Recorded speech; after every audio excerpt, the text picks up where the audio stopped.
Today's Sherpa review panel is extra fabulous just for you. We have 3 panelists, and yet we do 4 domains that were recently bought or sold, give some insights on the market these days. We also discuss the NameJet list and whether they're a good fit for investors like you. For our 3rd segment, we actually discuss working from home, tips, best practices, lessons learned. In between, there is a whole lot of shenanigans, a lot of laughter, and some great insights along the way. Enjoy the show.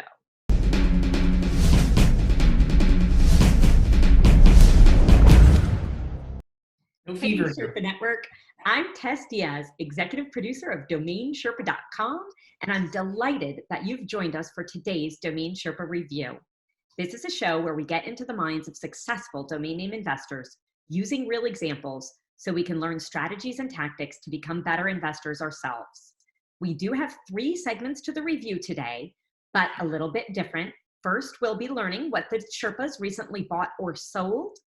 Then we'll preview some domains going to auction soon at NameJet.com and whether the Sherpas think they're a good investment opportunity for you.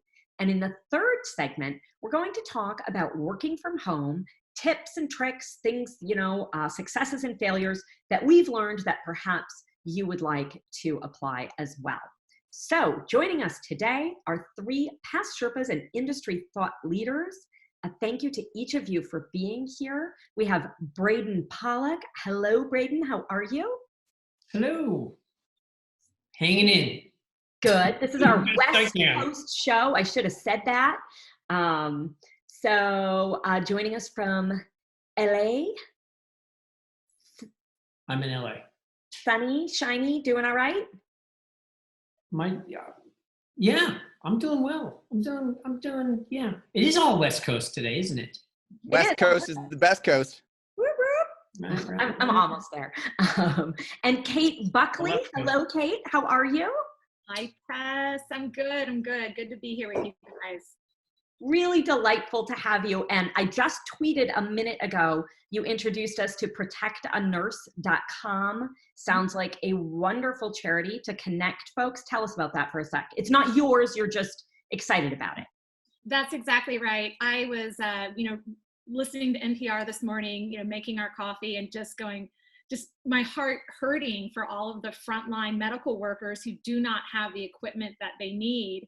And I go on Twitter, and the first image I see is this nurse holding up a plastic sports poncho and saying that that is what she had been issued as PPE that morning by her hospital in New York, and it broke my heart.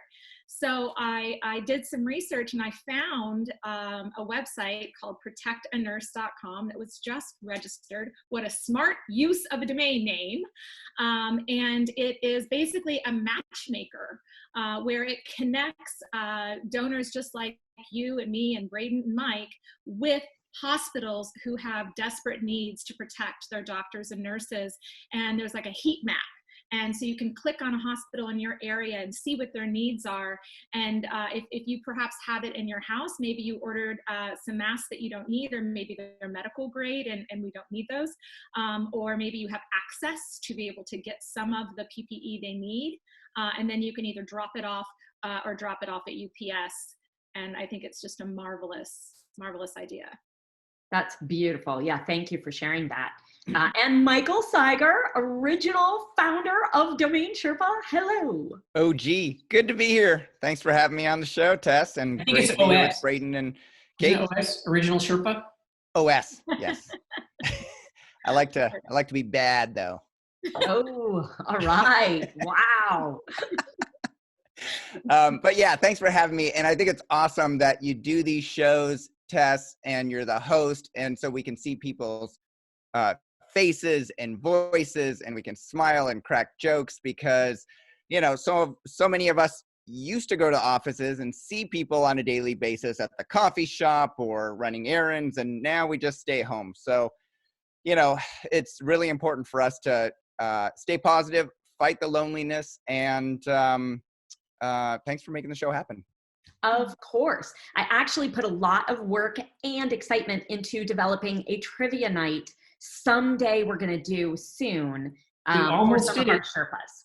Yeah, we'll Be just, very close. yeah, just, I mean, we need some lightheartedness. This is very serious. It's no laughing matter. But really, I think one of the biggest things we need to do is protect our mental health at home, especially those of us with children.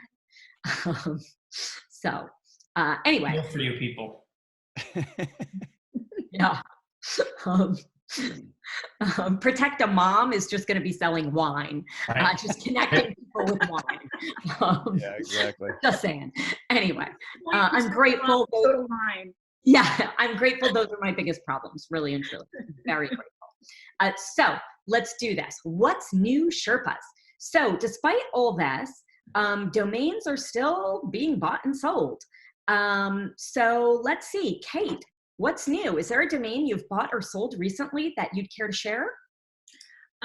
Sure. I actually just got word from escrow.com that this transaction closed, and it is therapists.com. Oh, interesting. The timing, because suddenly therapy is much more available online. Wow, therapists, plural.com, and this, you sold it? Correct. I brokered the sale for my client. Okay. All right. Gentlemen, what do you guess the sale price was? $85,000. $85,001. Just joking. I think that, yeah, that's probably a good guess. Therapists, plural. So you're going to go there and you're going to find a therapist to work with. They'll do all the billing. It'll be like the Upwork for mental health. You know, I'm not sure if if it just closed, I'm not sure if the pandemic would have helped it or hurt it. But it sounds like you maybe negotiated before the pandemic. You know, I think it's clearly a high five, could be a six-figure domain name. I'm going to go therapists. I'm going to go a little bit higher. I'm going to go, you know, I think it could be anywhere from like 60 to 250. And I'm going to say 140K. It should be 250. I went low because I think in this market, I think that there was an offer, and I think the seller took the offer because you know, there's not a lot of big sales happening. I'm going to jump in, even though it's not my job. I worked for years with a domain investor who owned the majority of the best domains, in my opinion, in the therapy industry, except not that one. And no one wanted to buy these. Therapists just couldn't, you know, they do so much individually, and they couldn't figure out the HIPAA stuff. And I have seen, I mean, my family has a number of therapists involved. And I mean, well, my kids go to individual therapy every 2 weeks. There's family therapy, you know, because I've had 100% custody of my kids for a while, and their dad was going through some trouble. So then he is, you know, required to see a therapist. And nobody's been able to do anything online ever. And boom, did they figure out HIPAA compliance in like a minute. So yeah, so I'm going to say personally, like 101, I think that the seller knows it's a six-figure domain. It's that kind of, it's like that house sale when 3 children are selling mom's property and they each have 100K in their mind and they won't go under 300K for the house. That's what I think. Not because I think that's what it's worth, but I think just the dynamics. I think it's worth more once people, but it is an emerging industry, really. So what'd it go for, Kate? So you're kind of all right. So what happened was I was discussing. You're all right too. Yay! Yeah, this is why we like Kate. You're all right. Kate's a diplomat. This is why Kate closes deals. Kate has a degree in mental health, and she was saying that we're all right. See? So the reality was every single person had a piece of the puzzle correctly. So what happened was I was discussing offers in the, say, 300,000 to 500,000 range. actively with CEOs and CMOs and telehealth. And then the bottom fell out of the market. And those conversations, just crickets, just gone off the map. So my client decided, you know what, cash in hand is a good thing. I'll liquidate it and use those funds to build something else that I'm interested in doing. And so it went into escrow at just over $91,000. Braden. Braden, we're all right. All of us. Correct. We may all be right. However, I was closest. What do I win? I would like to say that when we began this call, Braden was like he is right now, caressing his shoulder because he just walked into a door. I did. Oh, you know what, Braden? I walked into a door because I was hurrying up to sit down and get on this call, you see. And priorities. I was at the same time in a pocket door, and I ran into it. But here's the funny thing is right before the whole pandemic broke, it was just over a month ago, I had shoulder surgery on this shoulder. Oh. They, arthroscopically, they went in, they carved some bone out and scar tissue and what have you, and fixed this shoulder. And I ran into this one. So I'm glad I ran into this one and not this one. So was that a tennis injury on your right shoulder? I have two sore shoulders. Racquetball, squash injury, polo. It was probably him tripping over Lola. Oh, the dog. Yeah. Olive. Where did I get Lola? Olive. Lisa wants to know why he was tripping over Lola. Bruise here or something? Oh my gosh. Kate, Braden. Congratulations. That is an absolutely excellent sale. And I'm really excited to see this industry emerge. I think it's going to make a difference for the world, really, to have better access. Hey, Kate, can I ask you a quick question about it? Sure. So how do you get from 300 to 500K negotiation and then suddenly close at 91? Do you go back to those same CEOs and say, we need to liquidate this, we'll take 90K, or we need to liquidate this, we'll take 150, but we're negotiable? How do you handle that? So we had a low ball offer on the table the whole time.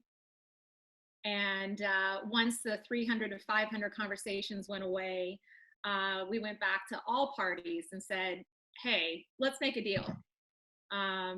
Because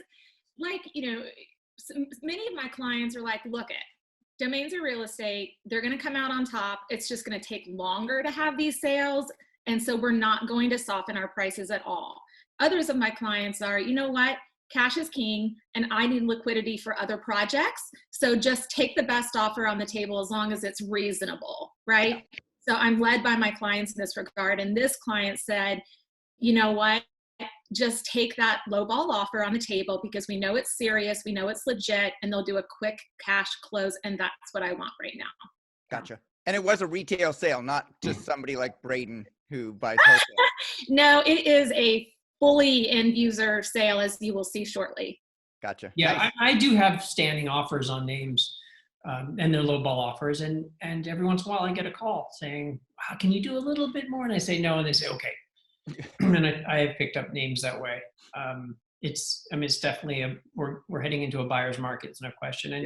And your buyer got a great deal on that. I mean, that 91 is probably your commission and everything else. So the seller did not get a great sale on that, unfortunately, but they chose to take it. So, but you got to work with what your needs are in your time. And Kate, you do a good job really being led by your clients and what their needs are. And I also think question. I think there's a lot of industries that look, fat from the outside, but once you get in the industry, it's not like this should be a 7-figure domain name. It's a hard sale to try and get a domain in some industries sold that you think should be like an Upwork 2-sided marketplace or a freelancer 2-sided marketplace or something like that for therapists. Every therapist that I know at least on the island is 100% booked. they're only word of mouth, and they don't need to go onto two-sided marketplaces. You know, maybe if they're going to go completely online, then that's something that'll keep them busy. But Yeah. you know, I don't know. I look at a lot of deals and I hear people talking, and I only know what I know from, you know, my business background and dealing with things on a daily basis. But not all domains are slam dunks, even though domain investors think they should be. Well, look, I think therapist, that name is, you know, it's a directory, it's a lead gen name, and telemedicine and therapy space is huge. There are a lot of therapists online working from home. Even if they're fully booked during the day, they then can fit in more sessions. And there's so many people online, because I know therapists that do this, there's so many people on these directory sites now that drives the price down. The therapists are only making like $35 an hour. And that's their net, which is super low for therapists, right? Totally. And so, but because there's so many therapists out there, and they might live in a little town, but they can just go online and have access, and so they take the $35. And frankly, there's a lot of lawyers that do the same thing. One of my investments is in a company that uses lawyers to review privacy policies, and they were actually looking for paralegals, and I said, just put an ad out for lawyers at $25 an hour. And the founder was like, what, no lawyer's going to work for $25 an hour. I'm like, you'd be surprised. Wow. And I said, just put it up. And he calls me back. He's like, I got so many resumes. It's amazing. And so he ended up about $30 an hour. And hundreds of lawyers signed up. Wow. Yeah. Interesting. And this was a year and a half ago. Yeah. Right now, it's even more so probably. Anyways, I throw that out, Kate, because I want you to like push back and say, no, I know this industry because I've done research and I agree or I disagree or whatever. I was trying.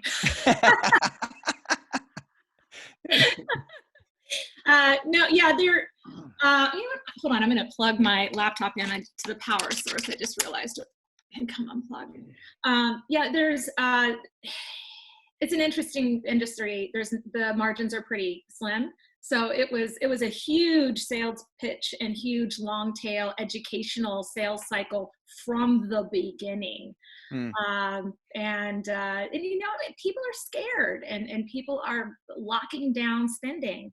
Yeah. And so I'm actually thrilled with the sale. My client is thrilled with the sale. And at the end of the day, my duty is to my client. Yeah. You know, I reached out to every single client when the market crashed and said, let's talk. What's your strategy? How can I support you right now? What can we do? And, you know, so they're happy, I'm happy. Good. Yeah. Ad girl. Yeah, go Kate. Mike, what'd you buy or sell lately? I sold unicorn.io. Ooh, unicorn.io. And I'll preface it by saying that I sold it in December of last year. That's all I'll say. Okay.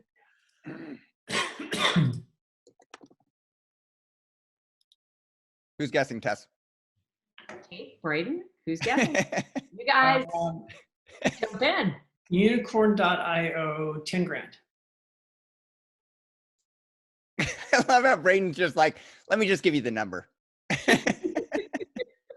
I think it's you know, IO's coming up. I think that it's, I mean, there's so many meanings behind unicorn now, right? You know, successful companies and a thing that doesn't really exist. Now, if it was rainbow unicorn, that would have been that would right over the top. So I think you got the higher end of the IO market. That's what I think. Okay. Kate? You know, I only deal with the top, you know, 1% of .coms, you know, 1 to 2%. So it's tough for me to talk about IOs with. What would it be if it was .com?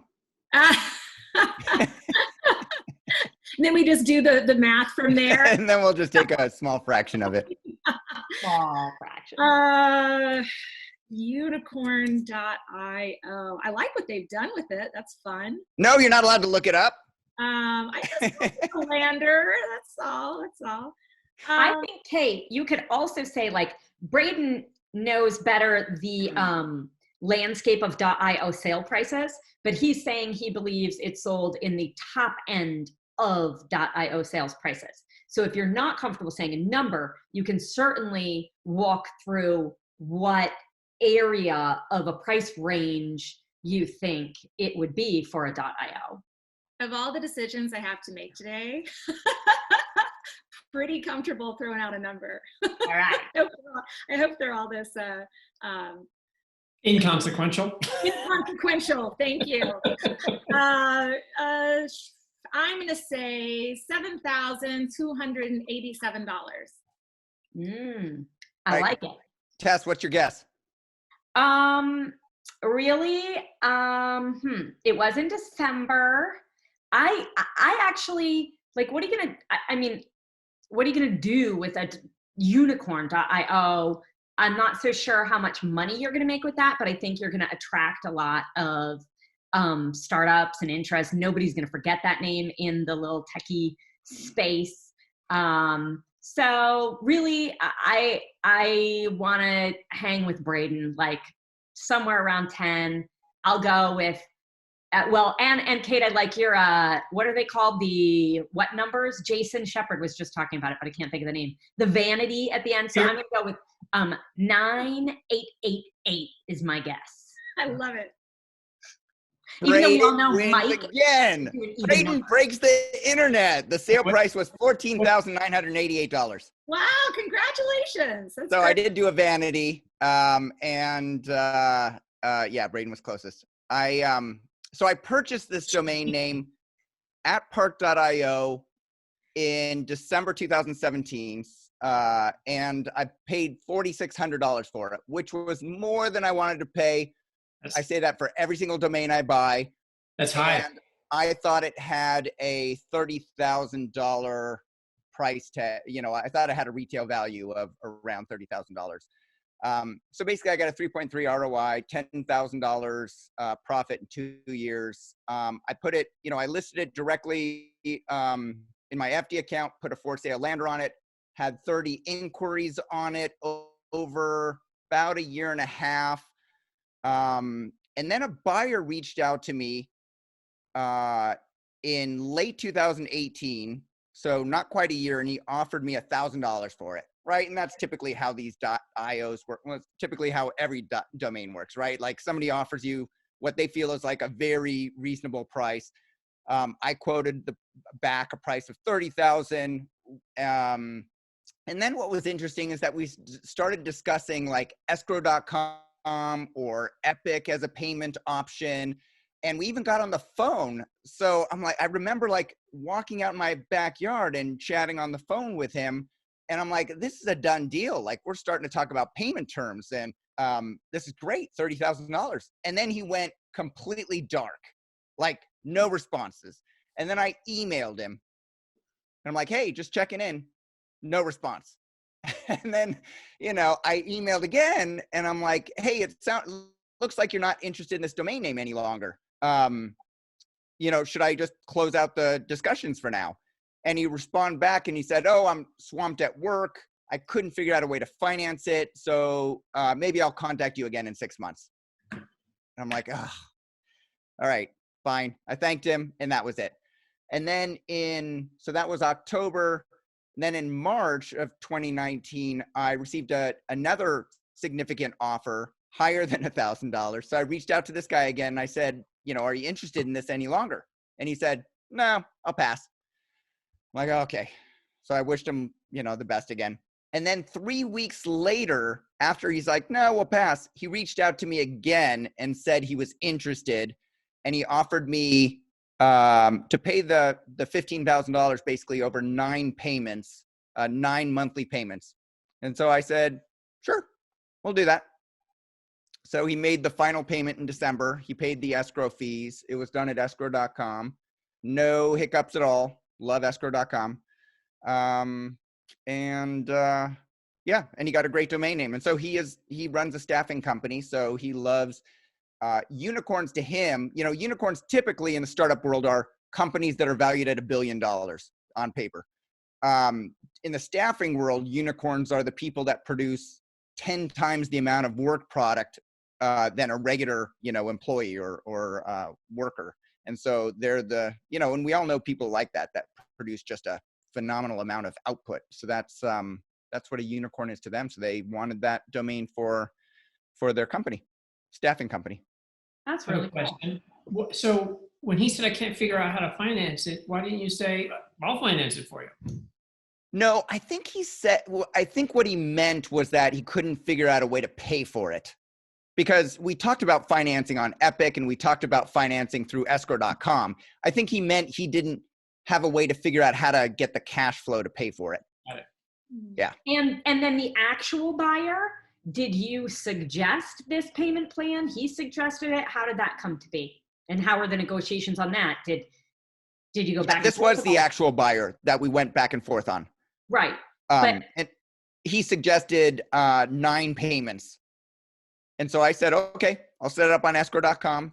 That price, it's like $415 of escrow fee that you'll pay for at the beginning. So you make your first payment plus your escrow, and then it'll just be on their payment plan, and then you'll get the domain at the end.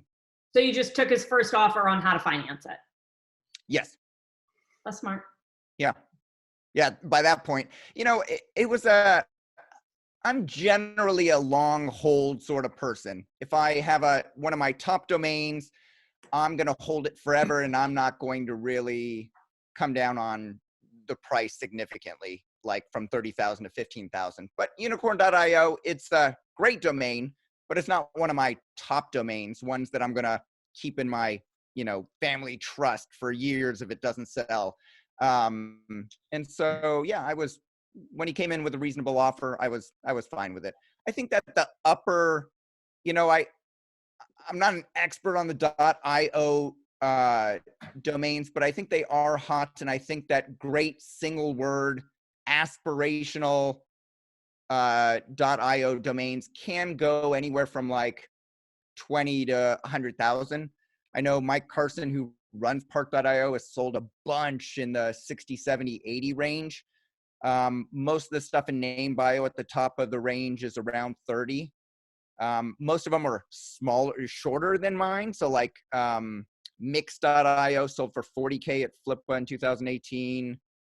Matrix.io sold for 30,000. Library.io sold for 30,000. So, Unicorn, I think, is similar to Library, maybe a little bit better. Yeah, I thought 10 was closer to the top of the range. I didn't realize they go up that high. I don't do it. I've never had an IO. I don't deal with those names. We got to get you trading some of your .ws's for .ios. Ooh. Well, on that note, Braden, what have you bought or sold lately? Sold some WS's for $9. I think you're on the wrong show. But it's true. I actually, there was a bunch of names that I was letting expire, and I put them on Name Liquidate. Huh. And I sold a bunch of them, actually. Really? For nothing fantastic. Let me look. Yeah, all of them sold for between $9 and $104. If you're going to drop them or delete them from your account, why not put them on Name Liquidate and get some money for them? Exactly. Nothing to lose. And why Name Liquidate? Easy. So it's an Epic owned property. And so there's a set, and my names are all at Epic. So there's a setting that anything that I set to do not renew, it then automatically just moves over to Name Liquidate and gets listed there. So I do nothing. Then when it sells, my account is just credited. So it's hands off and it's easy. That's pretty cool. Okay. Yeah. Right. And there's a pretty decent sell through. I mean, most of them, I'm looking at the list now, most of them sold for about $15. But $15 is better than $0. And how much does Name Liquidate keep or Epic keep? 9%. 9%, yeah. 9%. Not bad. Yeah, and considering I don't have to list it, I don't have to spend any time, I don't do anything. It's just an automatic, it's just a radio button you click.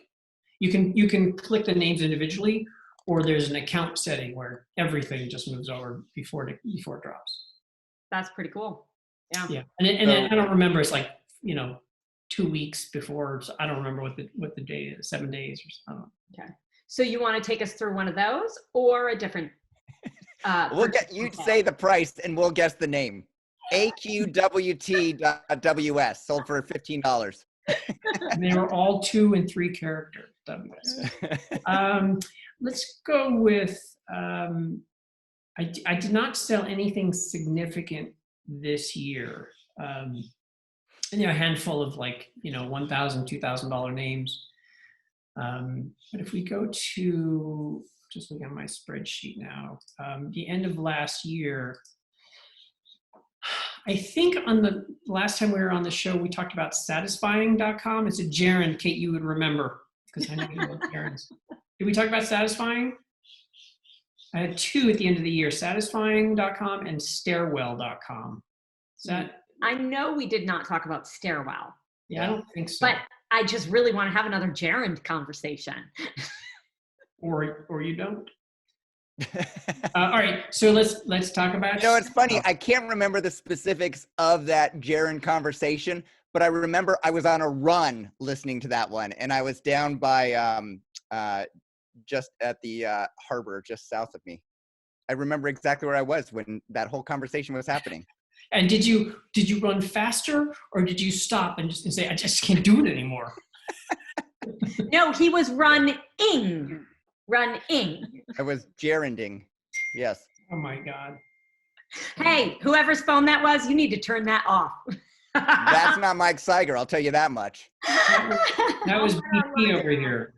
That was Chase telling me about social distancing. Oh. I care about you. Quarantine. All right, so what are we guessing on? Stairwell.com? Stairwell.com sold at the end of 2019. End of 2019. What's that? I want to talk about satisfying.com. Let's do it. We could do both. Let's do both. Nothing but time today. Okay. Yeah. All right. What are we talking about first? Let's talk about Stairwell. Okay. Kate, Stairwell. Yes. what do you think you sold it for? Stairwell. And it's a .com, not a .io. Not a .io. He wishes a .io. Stairwell.com. It's an interesting one. Mm-hmm. Not stairway.com. Are you looking things up, Kate? There's no looking up. Yeah, what are you doing there? Looking at the What is he doing? Hands above the table. Show me your hands. Okay, right. I'm looking at the ceiling. Hands are right here. I'm going to say 60,000. Okay. I'm going to go a little bit higher. Braden seems to always get a great sell with a noun like this without a gerund.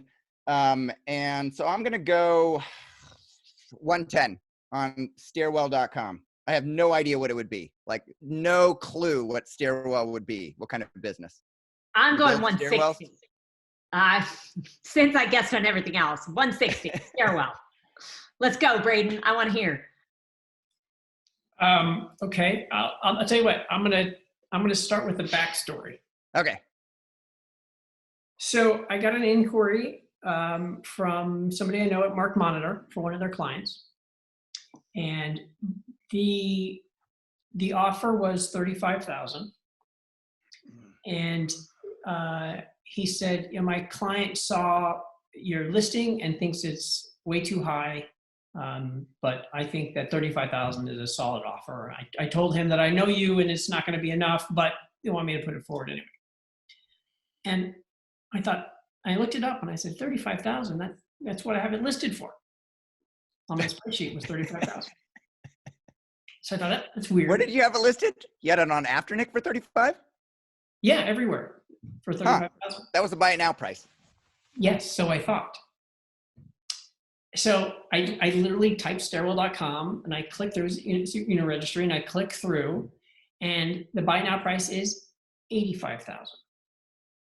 And it was my assistant lists everything for me. I put everything on a spreadsheet. I fill in the pricing, and then she goes and uploads it. And she made a mistake. She put in 85 and not 35.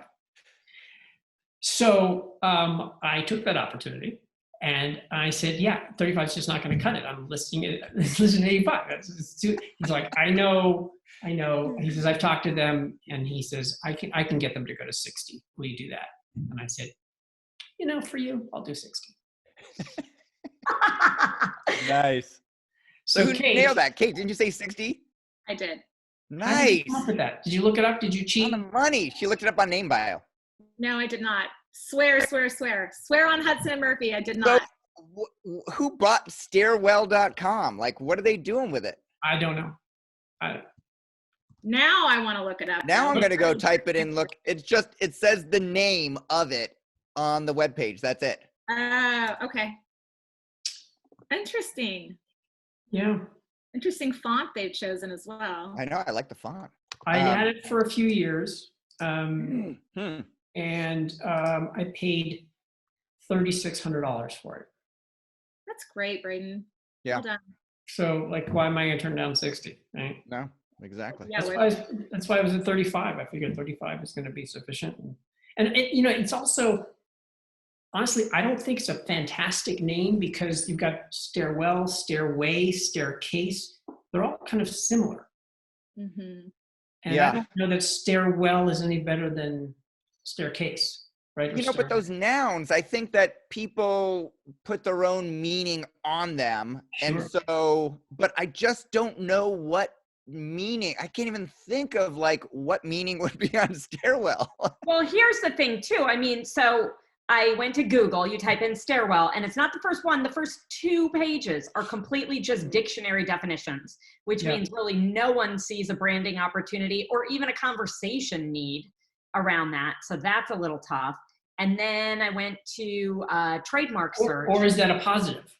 It They're not can be. They're It not can competing be. with anybody. Except right? with the word like stairwell, where people are going to get it mixed up. Was it stairwell or stairways or That's stairwells? what I think. That's the problem. And then when you do a trademark search, there are only 4 trademarks, even like US trademarks, ever requested, 3 of which have been abandoned. So usually not really a great sign, that kind of thing. And the markets that they're in are sucky markets for having money for branding. So that's tough. Yeah, there's nothing in Crunchbase except for one. So knowing that data that you just looked up with trademarks and the number of companies that are using it, I would probably have set the price around $35K as well and then negotiated down from that. Yeah, that was my plan. That was my buy it now, right? That includes commissions and everything else. Right. I'd have to look it up, but I think it was like 20 or 25 that I would have taken. Yeah. Did you give your assistant like a plaque? Best mistake ever. So the funny thing is I sent her a message explaining her mistake. Got this inquiry. It's set for $85,000. It shouldn't be. It's supposed to be $35,000. She's like, "Oh my God, I'm so sorry. I'll fix it right away." I'm like, "Don't worry about it. I already sold it for $60,000." Notice that in the logo, the font that they've used for stairwell, the A is simply an arrow up, right? Like a little mini rocket ship. And then you think about stairs going up, although the stairwell is the shaft or enclosure, but you could spin a brand story around how this product, whatever it is your portal up. Yeah. Right? Yeah. So, I don't know. Right, but Right. there's a stairway to heaven, I think right? stairway is better. Yeah. Way better. Well, stairwell has the word well in it, and you can incorporate that into your brand. It could be some sort of healthcare or something like be Right. well. And I don't know who the buyer is because it came through Mark Monner. And I remember when I bought it that I was like, I'll take a flyer on it. But I mean, there are these competing names and it's not fantastic, but I'm like, for $3,600, I'll give it a shot. Yeah. So when you sell the Mark Monner, I like these compound words because I think they make good brands. So I have a bunch of them. And the thing is, it's like you have to look at it from a portfolio perspective. Right. Because a lot of them, most of them, right, have not yet sold. And hopefully someday they do. But the thing is that when I do sell one for 10 or 20 times what I paid, it pays for, all the others. Yeah. That's my logic. Braden, let's talk for a minute about compound words as a brand. Why you think that and some examples. So you can pick them up a lot less expensive than one word, and they are.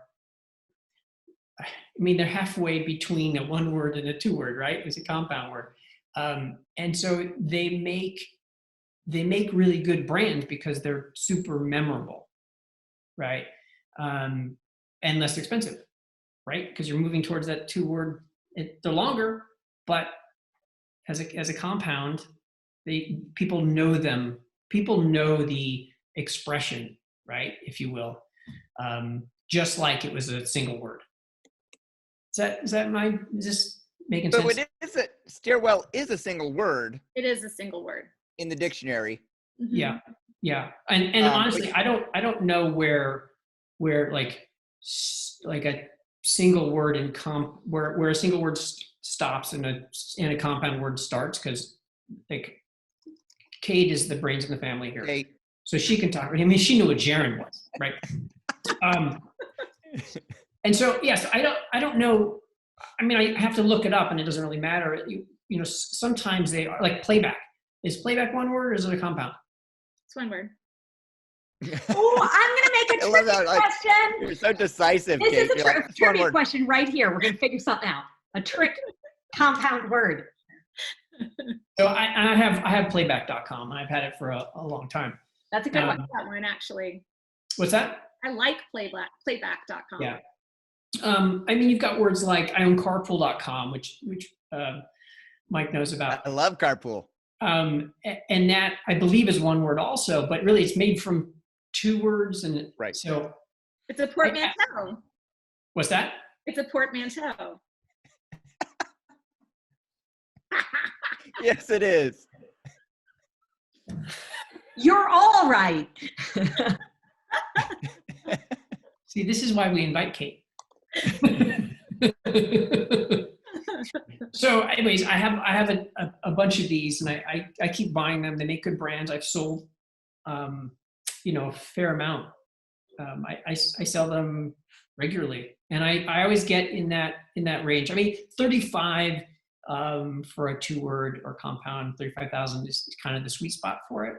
They move pretty easily in that range, but sometimes higher. Although I think this was a little bit of a fluke. I honestly don't feel it was worth the 60, but it was offered, so I took it. I sold Velvet Rope for 35. I sold Love Letter for 35. So what are those? I sold Breath Check for that's two word for 20. That was all last year. Interesting. So that sounds like a very satisfying sale. Tell us about the sale of satisfying.com. Satisfying. Oh, wait, don't tell us anything. We have to guess prices, but it was end of 2019, December. Kate, hands above the screen. Just Kate. Mike made up the rules. Kate, you might remember, because we talked about it at, because I remember you were the audience at NamesCon.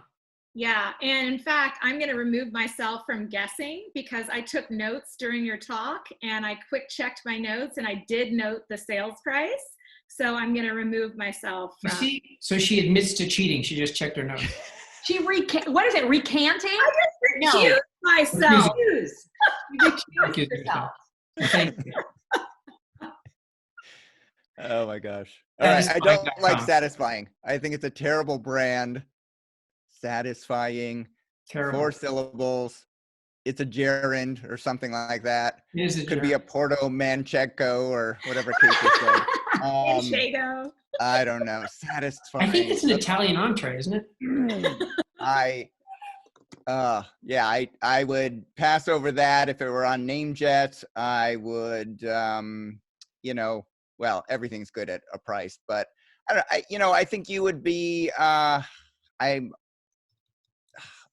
maybe you got 15, 20K for it. Maybe. Maybe. Do you want to test? Do you want to take a shot at this? Since I like Satisfying more. I know my 7-year-old daughter says satisfying about 20 times a day, because any kid who watches any social media, there are all these videos of satisfying. And you just like watch like someone cut cheese or food in a blender and they go, satisfying. So, I don't know. In the interest of full disclosure, it was Tessa's daughter that bought the name. That all makes sense now. Yeah, and it currently displays cheese in a blender. Yes. Manchego, I'm pretty sure. Right. I actually love the, I mean, again, I'm not going to comment on price, but I love the name, and I loved it from the second Braden was talking about it. I think it's fun. I think it's fabulous. I think it could be an amazing brand. I think it's very current, to your point, Tess. Tess hasn't guessed yet. Well, but I still have good points, Braden. Cultural relevance, right? Me and the 7-year-olds. I also, frankly, I don't know that I can think, certainly offhand, of another gerund that I like better than the infinitive.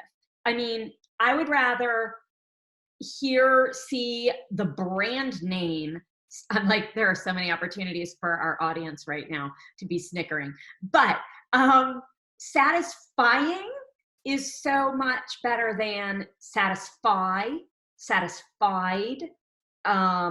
Satisfying is in the moment, because if you've already been satisfied, it doesn't really matter. You want it now or in the future, right?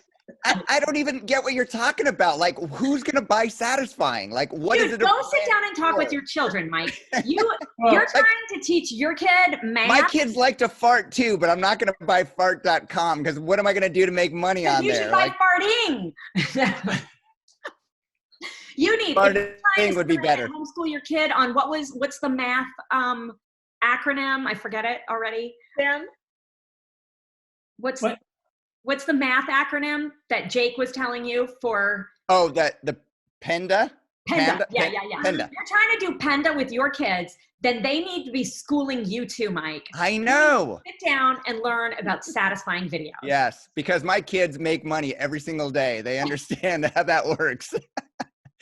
All right. So before you tell us, Braden, Tess, what kind of business would run on satisfying? And then Kate, what kind of business would run on satisfying? Well, Tess also has to pick a number. My number isn't actually going to be that high. I'm going to say 12, because really I think it's going to be in the moment, and it's not a brand. So you're just saying some other company that makes money some other way is going to buy satisfying because it's a great marketing name. No, I do think that is a secondary possibility, but the primary possibility, I think, is some company with a small idea that's either going to, name it. Give me an idea. What industry? What market? What segment? I think a bunch of videos for kids is what I can see off for kids. the cuff. I could also see it as a clothing brand, I actually love it for like a coffee or tea, a drink brand. A lot of things like that, but I just don't see it for a huge idea. Yeah. That's my primary thought is that it's for a main brand for a new emerging company. My secondary thought, sure, it could be, I can see those. Yeah. Okay. Kate, what do you think? What kind of company would run on satisfying.com as a brand? I would do a female-centric site, right? And it's going to have look at Braden's face. I just want to point out that you said it would be kids' videos. And Kate was saying it'd be female-centric. So I'm just saying, it's like the waters in which we swim. I feel like this is going to end up being porn. I can already see the site, right? You've got a video channel with original content makers, right? Then you've got your bloggers, and then you have articles on recipes, on how to improve your sex life, on exercise, and then you have your online store with chocolate and wine and dried portobello mushrooms to make beautiful risotto, and yes, toys for her satisfaction perhaps must make their way on that portal as well. Gotcha. I mean, I could go on, but that's a women's brand. Yeah, I like it. Sign me up. I have a better name for that. I have pleasure.com. I think that would be better for that application. And for the porn site, I have throb.com. Oh, one beer too. One. Okay, wait. So I just started dating after my divorce a couple years ago. And then there's a global pandemic. So some dude hits me up on whatever site I'm on. And and he wanted to go for a walk in the park. And I was like, Was it Tinder? Were you on Tinder? I'm not on Tinder. Can't do All right. but he's like, do you want to go for a walk? And I'm like, I don't know. Like, maybe I would go for a walk, but like, I don't even want to hug you. Hello. And next thing I know, he's like something about exchanging bodily fluids. And I'm like, What? yeah, well, you never know who you're going to get on these sites, right? But I couldn't help it. Before I stopped talking to him, I was like, the only fluids I want to exchange are hand sanitizer and Lysol wipes. You go, girl. Anyway, How back to satisfying. Rob, pleasure, and satisfying. So I see your portfolio has a little theme going on here, Braden. Tell us more about satisfying. I also have stamina.com. Wow. You've got like it covered from every single direction, Braden. Okay, that mic could be taken in so many different meanings. That's the way I meant it. Wow. Clean old Mike Cyger. Do I have to bleep that out? No, I did not mean that. What's in your mind? You just said about every direction. Taking it in every direction. Okay. We've gone off the rails here. Yeah.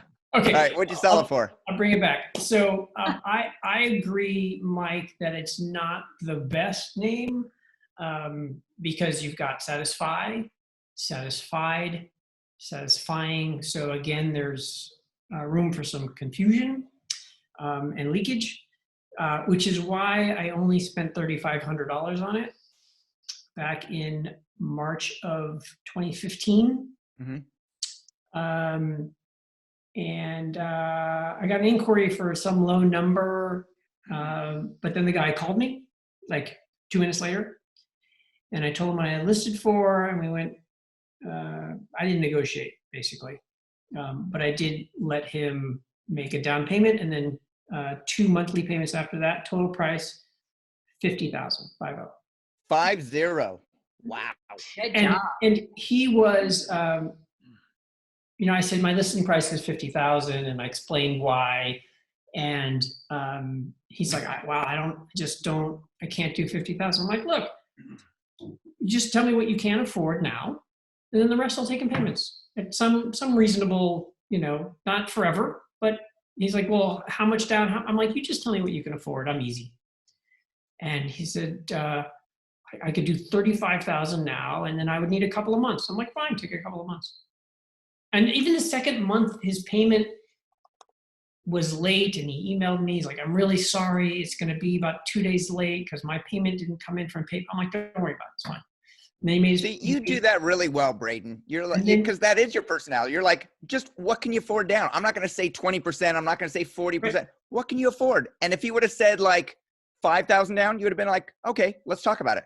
Yeah, right. Because look, I like payment plans because they're totally secure, right? I don't leave the name until they pay me. Anyways, I do payment plans all the time. And as a matter of fact, so that was the second payment. And then a couple days later, he emails me again, I'm really sorry. It still hasn't come in. It's probably not going to be until Monday. So if, you need to charge me interest or some penalty, that's fine. And I said, don't worry about it. It's like a few days isn't going to make a difference. And I point the name to whatever site they want immediately as soon as they make their first payment, because it's risk-free, and I try to be real easy to work with. And then if somebody defaults, I give them months to cure. So do you just maintain the contract yourself, and you just point the DNS where they want it?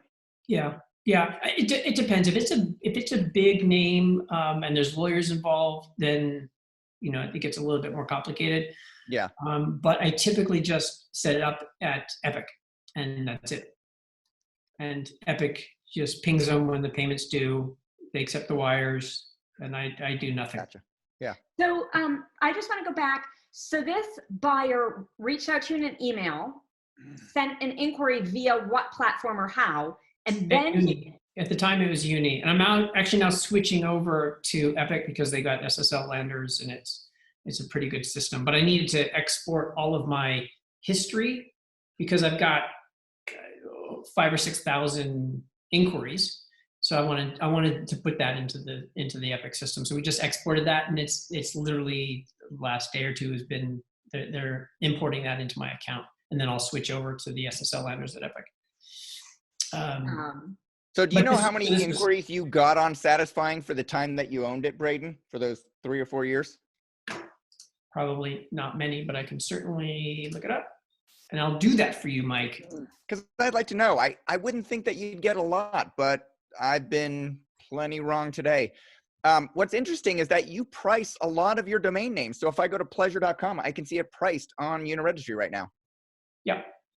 You price everything. Then when he called you, did he make an offer? Who put out the number first? How did that go? It sounds like on that one call, you just got it all done.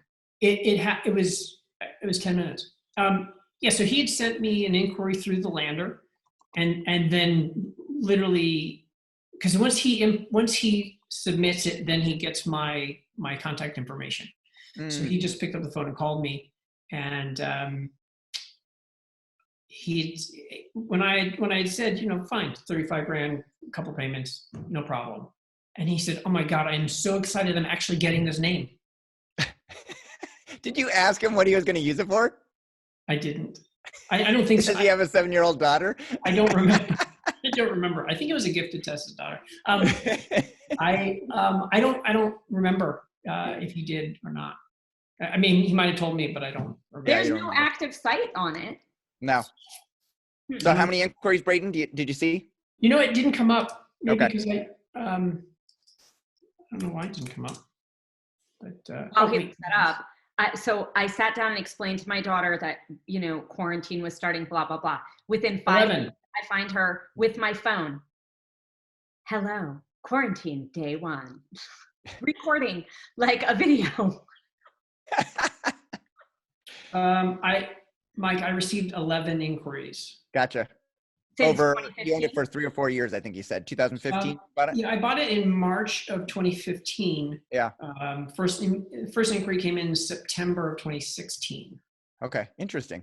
Yeah. So yeah, you buy that domain name, then you hold it over a year, and you're like, damn, I bought a dog for $3,600.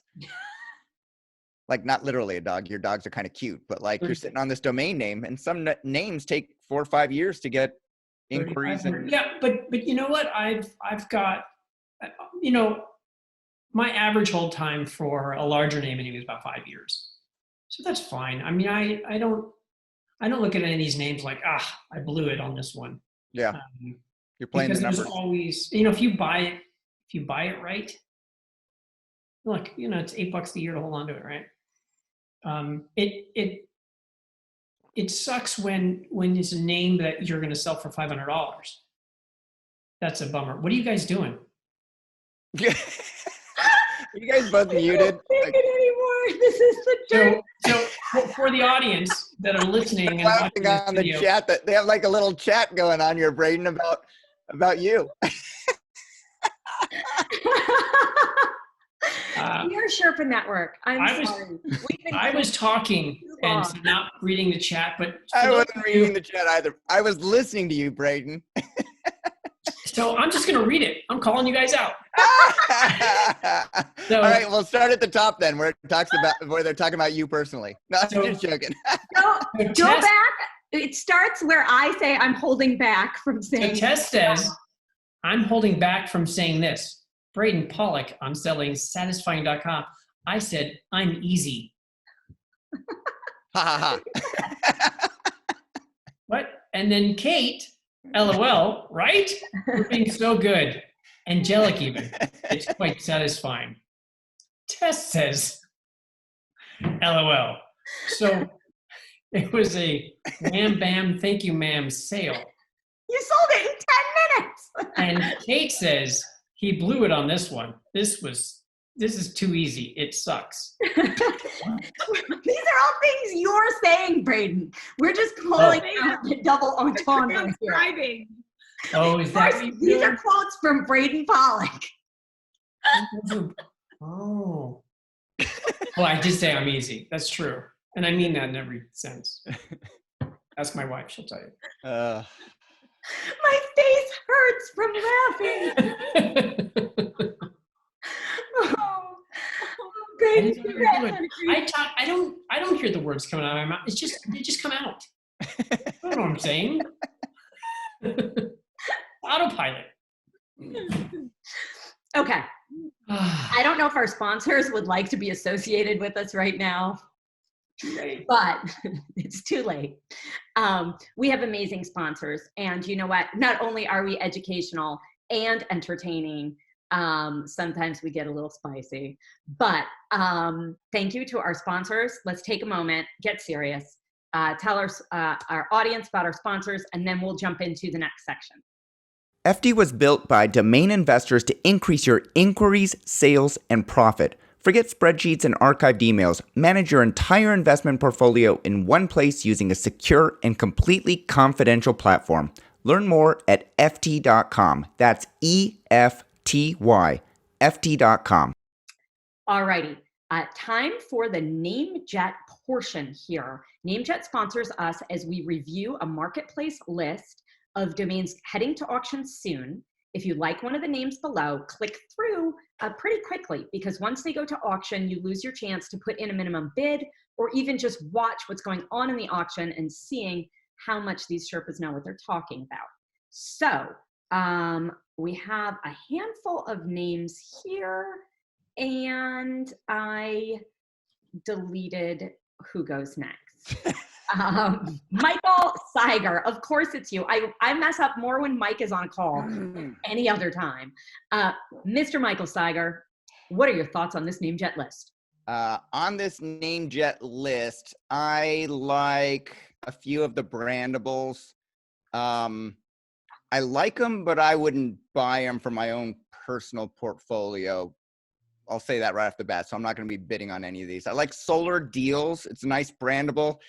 If you go into name bio and you search on deals at the end of the word, you use the suffix and you search, and then you look at solar at the beginning. They seem to sell well, like $2,000 to $8,000 at the retail range. And I like to search over the past 3 years to see over the past 2 years. They're not including pandemic times. They seem to be selling pretty well. So I would try to buy it for 5 to 10% of what I think I could sell it for. That's typically how I operate that. So I like Solar Deals. I like Story Plus. There are, similar to Stairwell.com, Storywell.com sold at Cito last year for $7,500. Story1.com sold for $4,500. So I think Story Plus is a similar type of domain name. There's a lot of plus at the end, you know, as a suffix word. That are selling. So those are two that I like. Nautico makes me think of nautical. There is a trademark, I think. Did I look that up? No, maybe there's not.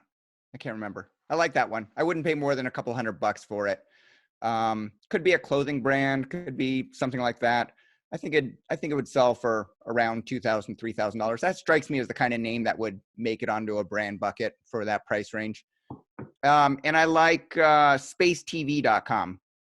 One day when we're in quarantine, we're just going to stare out at space and asteroids will fly by and we'll just watch that. I don't know. What are you guys saying in chat? Oh, nothing yet. So yeah, I like Space TV. There's a lot of TV domains that sell.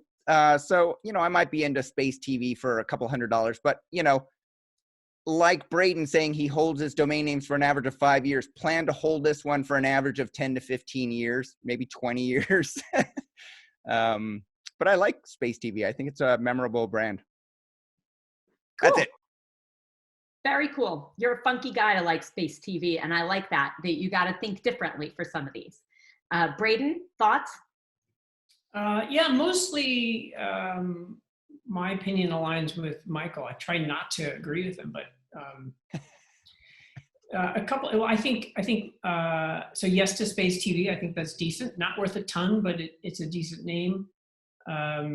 Solar Deals. Agree with that. I think Premier Broker is a good name as well. Not a high value name, but I could see it retailing for $2,500. Nautico, same thing. I think it's a good brandable. Cerebral palsy, I think, is a good name, right? It's a portal for all things CP related. I like what I call pharmaceutical names, and that's one of them. I think I could see a big, like if you look up asthma.com or it's owned by pharmaceutical, diarrhea.com is owned by Pepto, by the pharmaceutical company. So they're good category names, right? Pharmaceutical companies use it to advertise their wares. Story Plus, agreed. Landwanted.com, I think, is a good name. There's Homes Wanted and WeBuyUglyHouses.com. It's that kind of thing. So it would be some REIT or a group that buys land on the cheap. So landwanted.com is a good name for that. Again, not huge value, but I think it could go for $3,500 to $5,000 probably retail. And there you have it. Yeah. Nice. Okay. Miss Kate Buckley, thoughts? I also like storyplus.com. No shocker there for me. I own a story name. I own, I first launched my company. I was doing the storycorp.com, all of my branding, and I still have it up as the lander for all my branding. So love all the story names. Cerebral palsy, agreed. Absolutely, especially with the CPC at $13 and the search volume. Sadly, there are a lot of people who need help and resources who they or their loved ones are suffering from that condition. Nautico, I think, is problematic. Somebody mentioned fashion brand. I think that's too confusingly similar to Nautica. And then it is, from what I was able to tell, it is a Brazilian sports club, a pro football team. So that is why it has a search volume that it does. So interesting one there. Premier Broker, agreed. Not high value, but nice to have for someone. My Advocate, I actually really like. I can see, a defense attorney buying myadvocate.com and doing something interesting with that. I love fintech names, love them. So onlinefunds.com, it's basic and generic, but it's also descriptive. And I think that one has value in the right hands. Coolhomes.com. I also love real estate names. I think coolhomes.com is fun, not high value, but fun and worth something in the right hands. And the last one that jumped out at me is funeralplans.com. Nothing that anyone wants to think about, but something that inevitably we all have to do. And I think that's a nice keyword domain with strong metrics. Agreed. Yeah, good one. All right. Thank you, guys. I think that's a good list. Anything else you think we should cover or highlight on here? I was looking at the search volume on Super Pizza, which I think is a fun brand. And I was surprised to see 6,600 exact match searches per month. So I went to the USPTO and typed in, and there actually is a trademark for Super Pizza by Super Bakery in the classification all natural organic whole grain pizza dough. So while I think that a pizzeria could start up on Bainbridge Island called Super Pizza and use it, I think that it could be, somebody could make an argument in court, and I don't know, it's a little close of a trademark. So I would think twice about buying that one. Thoughtful. Yeah. And that's a great lesson too. Not that any of us are giving legal advice, but it is smart, even when you assume something wouldn't have a trademark, just check, you know? If it's going to be something specific like that. I don't know how you could sell super pizza for anything other than pizza or, I don't know, a video game. But like if you were buying Stairwell and there was an organic pizza dough that had a trademark for Stairwell, I'd be like, that's no skin off. Yeah, that's fine. Like that doesn't affect my buying that domain at all. Yeah, so my portfolio is made up primarily of one word, kind of generic dictionary words. They all have trademarks on them. I don't even look them up anymore because it doesn't matter. Yeah, throb, pleasure, doesn't matter. Truly, I mean, clearly easy to remember. Well, those might not have. It doesn't matter what trademark anyone has. Stamina matters. Oh! Do you have stamina.com? He does. Mm-hmm. Yeah, funny thing is when a broker called me up with that name years ago, and I was in the car and I was with Lisa. Lisa's my wife, for those of you listening that don't know who Lisa is. And I said, "Oh, stamina.com." I told her the price, and she goes, "That sounds like a good price." And I said, "Yeah, I think it is. I think I'm going to buy it." She says, "Well, I'll split that with you." And so I used our joint money, so she and I own that together. So Lisa participates in your stamina. We have stamina together. Okay. Yeah. I sucked into the world of domain investing.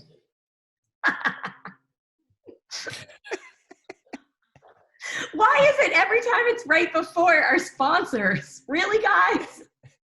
Oh, then I guess I won't tell you what Kate just this is right before the sponsors. I feel bad for the audience at home. They can't participate in this. I know. This should be a live show where people can just chat while we're talking. Would we get through it? No. And then they could see all the commentary. Right, exactly.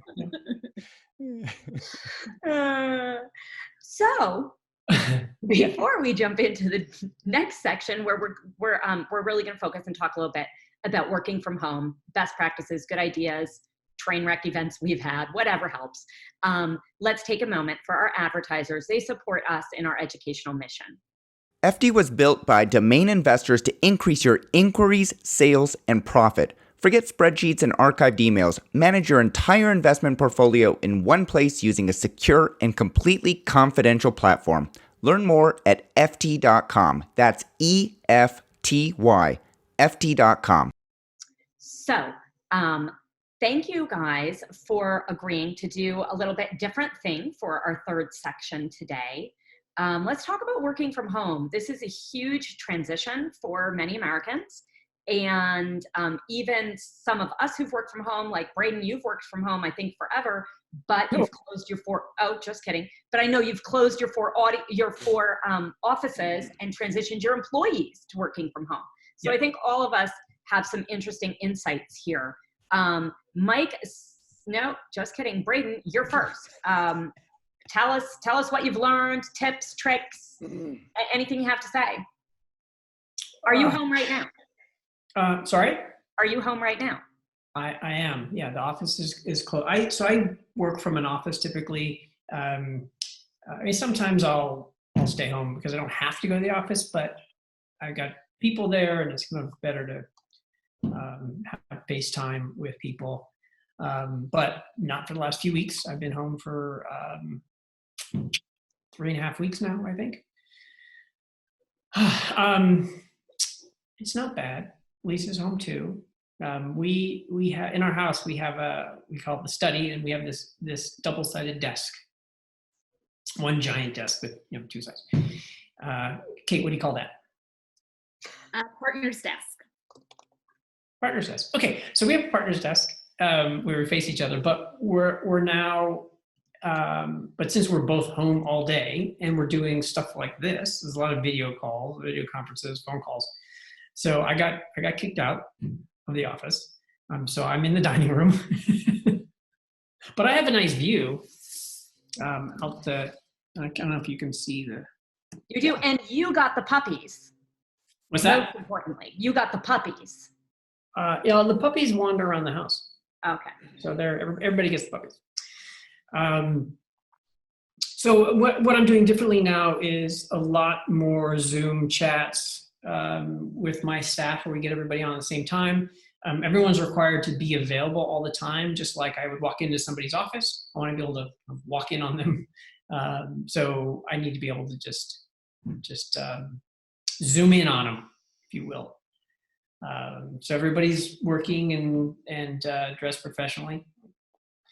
Well, the lawyers are. Nobody else is. So that's the difference. A lot more group video calls that I didn't do before. I mean, I certainly Skype with a lot of people or Zoom with a lot of people outside of my office, but now we all try to stay connected. So there's a lot of that happening. Okay. And then I take a lot of breaks. I go for a walk or walk the dogs or go for a bike ride or take a swim or do something just to kind of break things up, because I have a tendency to, work a lot more. I get up at, I think I was at my computer at 6 a.m. And then it's like 10 o'clock at night, I'm still typing away. So I need to be able to break it up. And then what Lisa and I are trying to do is at 6 o'clock or 6:30, we stop and no more work. Which is kind of hard because I'm dealing with people in China, and so they're now up, and so I'm getting messages. So I try not to do too much of that, but you have to kind of make the time for some R&R. Go out, sit in the sun, and not make it all work all the time. That's me. I have something to say. Just something I've noticed about you, Braden. At the beginning of this call, really and truly, you walked into a door right before the beginning of the call. You looked exhausted. We started out with, we were like, how can we even film? We're all sharing this like dire news and difficult things. And then I thought it was really special. We all paused. A couple of us got out our dogs, had that moment to help transition us before we started. But you look so healthy and happy and sunshiny right now. And that alone, to me, just the marked difference in your appearance from an hour ago when we started to now really is like a physical manifestation to me of why we all need to spend time with each other and to find the lighthearted moments and just to connect on any level. So, thank you for you're working with the city of LA too, helping them out a little bit. Little shout out. I don't know what you're cool with saying or not, but you're a hero, man. Well, it's a lot of projects I'm working on. Well, So thank you. Yeah. Humble. I'll withhold until, stuff actually happens, because there's a lot of hurry up and wait. Yeah. Particularly as it relates to funding. There's the various, organizations I'm working with, they want to do things, but then they have to go and get their funding approved, and there's a lot of things we need certification for some things and approvals, and there's a lot of stuff in the works. Yeah. Which takes a lot of time, and that's why I've just been working so much. So. Well, that's really meaningful. Not only, I'm sure, to the city of LA, but just everyone in the country, knowing that there are clever, hardworking people in the business world looking for solutions for us all over. And the beauty and excitement of America in particular and our creativity, I really see that shine in so many different domain investors I've spoken with who are doing incredible, unexpected things that all together, I think, it's a mountain to be moved. So good for you. Kate, what's going on? How's working from home for you? Do you already work from home? I have worked from home since 1998. Wow. So you need to get out. Go for a walk. So I wasn't born in 1998, but good for you. Oh. Our friendship just ended. There was so much love.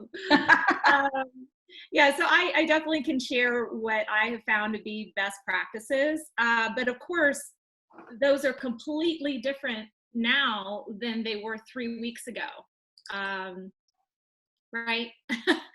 So, because, I used to say, oh, make sure that you schedule one social outing a day, have coffee with a client, have lunch with a prospect, meet a friend for yoga, go to dinner with friends a couple times a week, what have you. Obviously, that's all off the table.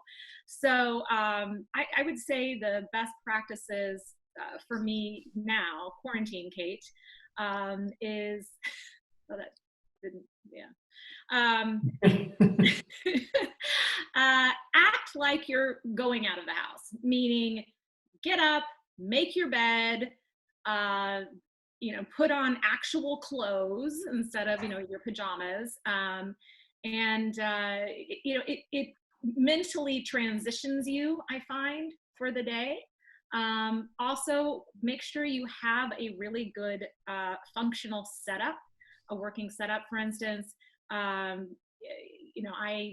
I have a large monitor in addition to my laptop, and I have risers, and they don't have to be fancy. You can use a box as a riser. You can use books. Make sure you have an ergonomic chair because you're going to be sitting in it a lot. I like doing a large monitor and a laptop because then I can go on a vacation and work in my dining room, right? Or my backyard. Those are my vacation spots these days. And take care of yourself. Make sure you're getting enough sleep. Make sure you're getting really good nutrition. Make yourself beautiful meals. Reach out and talk to family and friends and colleagues and check on them. See how you can help, connect and make each other laugh like we did today. That's all so, so, so important. And have a purpose. If we're all just, figure out what your purpose is right now. Is your purpose to help others? Then see how you can help. Get on Twitter. Search trending hashtags, see how you can get involved and help and lend a hand. Stay off of Twitter. Well, what I mean by that is that's how I found out about protectanurse.com, because I was searching for ways to help our healthcare workers, right? So social media, like any tool, can be used for, good or evil. But there's so many ways to get involved without leaving your home where you can support. There's adopt a grandparent. There's so many things that you can do through mentorship, through kindness. If you have extra funds, check out feedingamerica.com or .org. They own both. And then, kind of try to balance your, when you work from home, like Braden was alluding to, the lines can get blurry. And if you're type A and driven and entrepreneurial like we all are, you can find yourself working all the time. So I found it helpful to break up the day with, an hour of exercise, long power walk or a bike ride far away from other people, of course.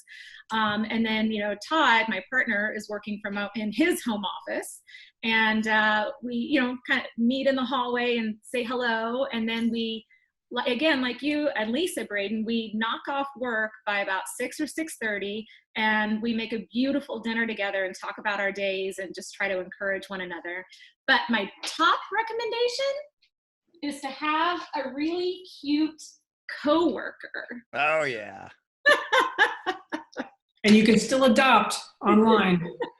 Absolutely. You can foster a dog or a cat. Even if you're not ready to adopt, you can adopt. That nervous licking of his. I know. It's okay, honey. This is Hudson. For those of you who are listening on audio, this is a 13-month-old little red and white Cavalier King Charles Spaniel who's just the cutest, funniest thing and makes me laugh every day. And for those of you who said, I can't adopt a dog because I'm not home enough to walk them and it's not fair to I need to be able to take care of them.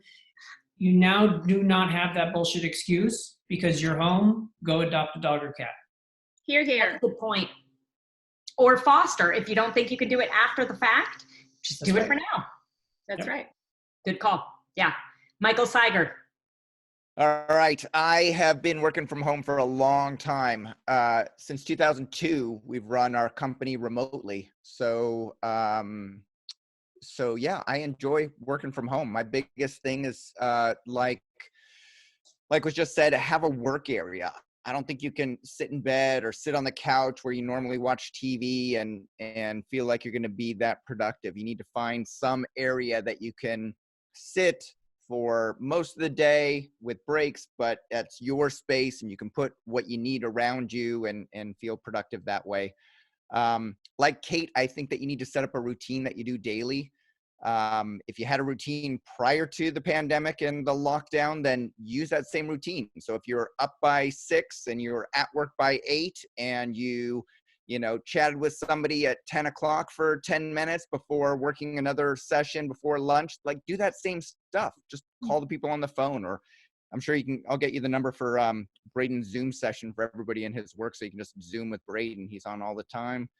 But yeah, still set up that daily routine and then stick to it. I do recommend getting dressed as well, like Kate said.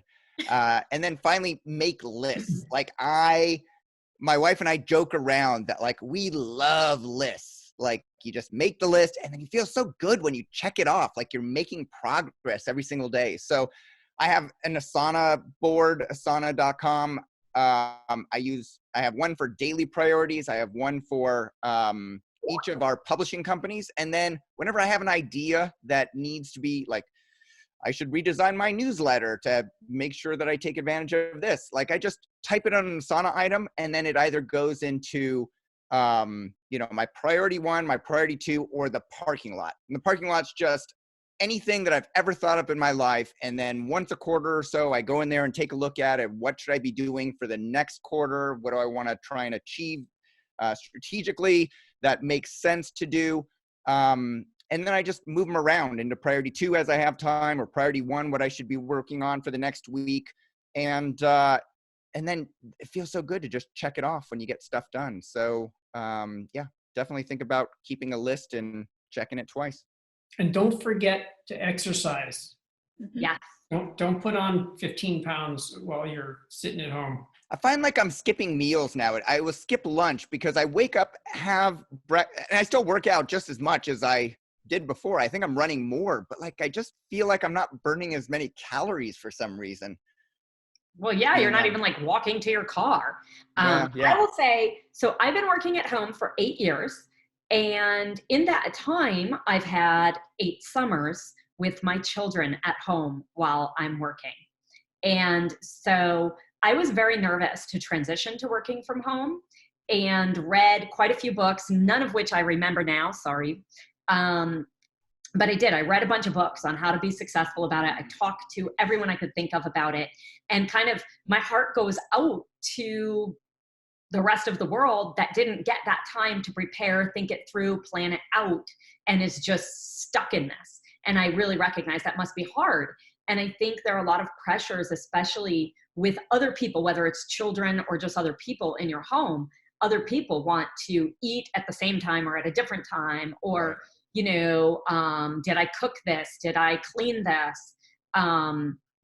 Before or after, because my work from home routine is I clean up before everybody gets home, but not necessarily the minute, something happened. And that lifestyle doesn't work for me anymore. But what I have found for myself, certainly, I try to set my time. I divided it into like, what are my primary tasks in life? And it's pretty much my self-care, cooking and cleaning, like household care. There's exercise, which I don't consider, I believe it is self-care, but it's so much more than that. It's, and then obviously the main chunk of my time is being gainfully employed, thank God. But I think once I broke that down for me, and then every summer, I was telling Mike earlier, I've always done this for my children in the summers. I break down like academically, what do they need to achieve this summer? Intellectually, emotionally, personally, what do they need to, are there any relationships that need work? So I built out a schedule every summer for my kids, and I save it, and the next summer I rework it. And so I just pulled from that, and I'm grateful that I have that, not just the actual paper, but like the experience. I find it means a lot to actually print it out for myself and my kids, to to print out what are our goals during this time, what good can come of this, what are we grateful for during this time. So we do a family meeting in normal life, like once every 2 or 3 weeks, but now we do it every week. And then I've worked out basically in the mornings. You wake up, make your bed, get dressed, hygiene, breakfast. Then school starts after all my kids are all settled. Then I start my stuff, you know, and then I have them staggered to take breaks at different times. So sometimes they get to be with each other and other times they can't, so that they start to miss each other. And I basically made all my kids have to have an exercise routine, which I think as adults, we're more used to disciplining ourselves, hopefully. And, but for children, it's hard, especially if they don't want to, or they don't feel the time. I also have made sure to have outdoor time scheduled. Like I work on my patio more than I ever did in the past. But I also hold little meetings with my kids out there. Like instead of, you know, I have my kids once a day, they need to come and tell me how they're doing in school, what's happening in this class or that class. So I'm holding a lot of those little meetings on the patio. And then otherwise, you know, obviously doing other things outside, walk the dog, blah, blah, blah. But one other thing, I have my dad's cousin has always, for like, as long as my dad comes from this enormous Italian family.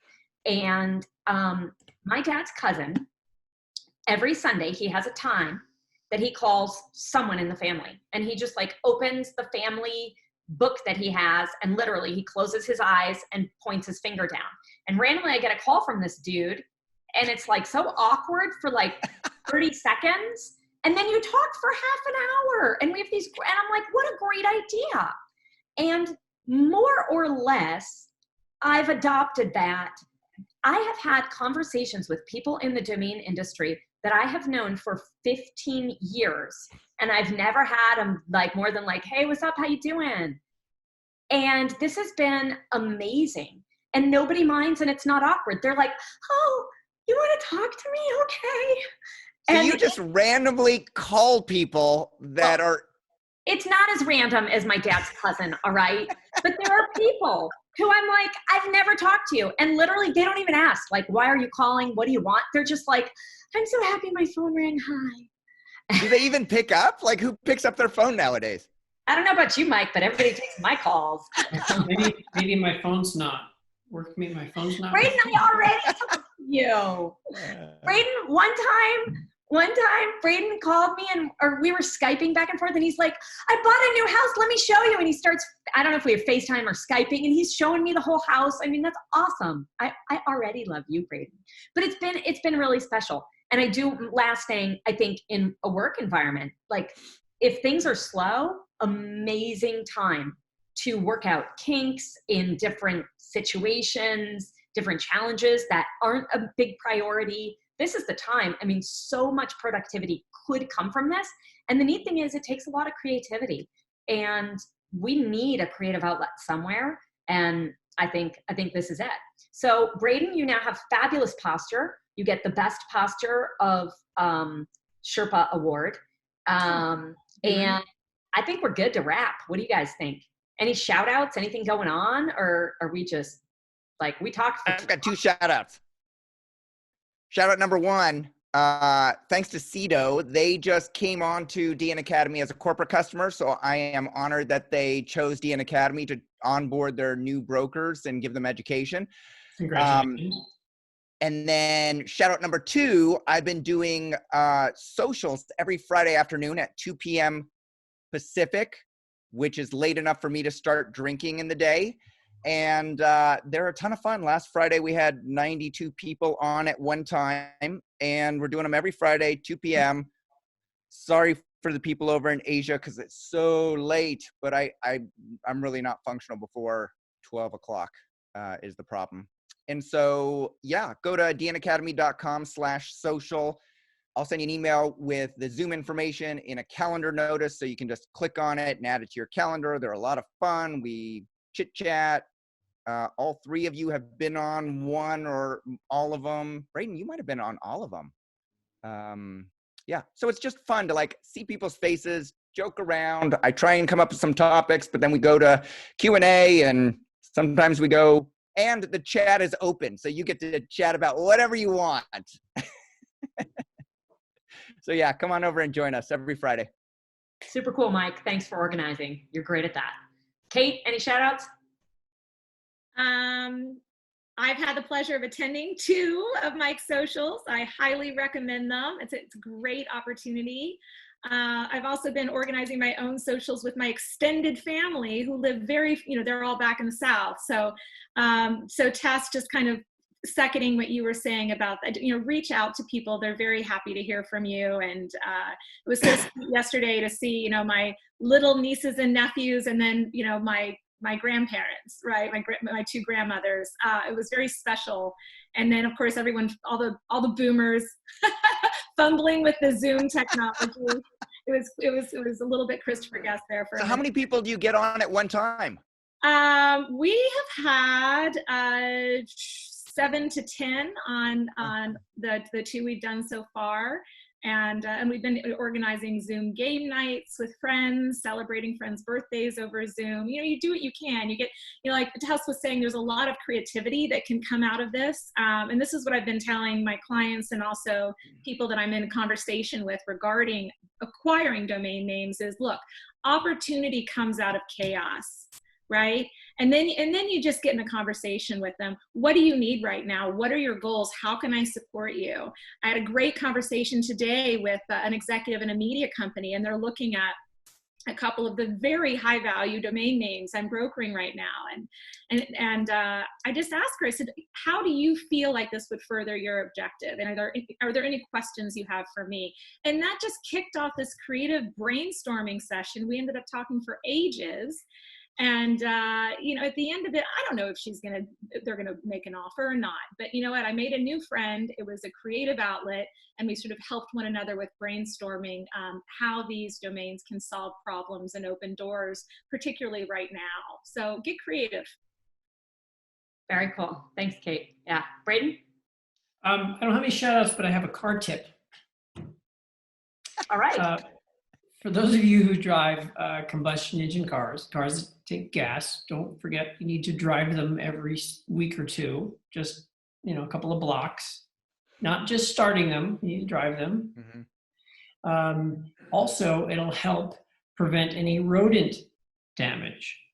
Ooh. What? Rodent damage? What are you saying? Yeah. So I got in my car, I have an electric car, but I was going to drive it last week, and it would not start. It just said drivetrain. I don't know what that means. So this is not I sent it to the shop, and they called me back, and it has rodent damage because it's been parked for 3 weeks, and some little critters got up there and ate the wiring for the transmission. Oh. And oh my gosh. It happens. And yeah. So I said, well, okay, well, this is this morning. So he says, I go over the quote with you, but he says, it's many thousands of dollars. He says, it's a very expensive thing. It takes days to fix it. He says, I can go over it with you, but like, you're going to want to make an insurance claim. So just the adjuster, it's really expensive. So the adjuster is going to come out and want to see it. This is the dealer. Okay. So I call my insurance company. Guess what's not covered? Rodent damage. Rodent damage. So for those of you that are not driving your car, make sure you drive it every so often so that A, you keep the alternator charged, and B, you don't get rodent damage. One more car tip is if you're not driving your car, your insurance is based on mileage. So you might have 10,000, 15, 20,000 miles a year coverage.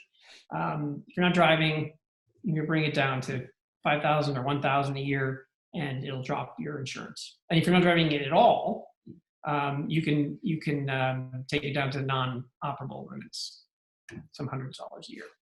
Good call. Thanks, Braden. Nice to know. Yeah. Yeah. I'm driving we have a Prius that I didn't drive for 6 months because my daughter didn't go through the driving class and yada, yada, long story. Kids today, some of them don't want to actually drive. So I've got this older Prius that we didn't drive, and then the battery's all discharged, and it costs like $1,000 to recharge them or $1,500 to do something because we didn't drive it on a regular basis. So yesterday I needed to run to the post office. I'm like, oh, I'll take the Prius because I need to drive it. Like you're saying, you can't just start it up.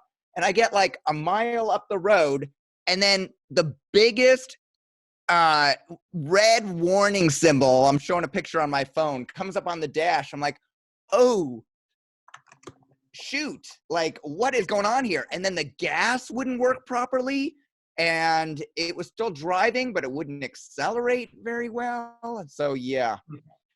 So drive them more often than I do. Oh, here's another question. So I was watching TV last night, and you know Chris Cuomo from like CNN or something like that? He's on the screen. He's got coronavirus now, so he's at home. And I'm like, wow, if you look really close, like I just show you real fast. Bam, just showed you real fast. Doesn't that look like me? No. A little bit. Does that look like me? All No, I noticed was the no. staircase, and I was like, is it Shane Coulter's staircase? I forget. I thought it looked like me, and I'm like, and then I showed my kids the picture, and they're like, it looks just like you, Dad. It does. It does. You guys know who his brother is, right? Yeah. Governor Cuomo Cuomo from New York. New York Oh. governor, yeah. Yeah. Their banter is funny. So the governor gets on the show regularly. And they Yeah, have he a does lot of- recently. He'll say, Governor, thanks for coming on the show. Governor says, Mom said I had to. Stuff like that. It's Did funny. you see the clip of Chris making the mother's sauce? No, I didn't see that. Oh, look it up on YouTube. So they're in a Chris Cuomo is in quarantine at home. It Yeah. shows him filming from his basement, and then there's B-roll of him making their Italian mother's homemade sauce with a picture of his mom behind her, and like there's full banter. And then he's like speaking to his brother, the gov, and he's like, I mean, you couldn't even find like a jacket that fits you right. And he's like, at least I work more than 1 hour a day. Like, awesome. And then there's like, mom loves me more. Like, it was amazing. They have great, there was Yeah. one, I think it might have been yesterday, where Chris says to his brother, so what do you think? I mean, a lot of notoriety now. Everybody knows who you are. You thinking about running for president? No. Have you thought about it? No. You want to think about it? No. And then he's like, you're a good interviewer. I mean, it's really, really funny. Yeah, there's All some right. great memes that have come out of this. I mean, social media is having its day. I mean, we are so lucky it is not 1918. Whatever they went through, my heart goes out to them. Yeah. Thank you guys for taking so much time to be on here. You certainly uplifted my spirits for the day.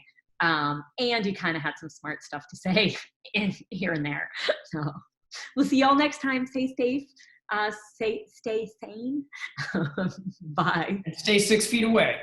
That's right. Feet away. Stay safe, everyone. Thank you, Tess. Stay safe, everyone. Great to see you guys. Bye-bye. Goodbye.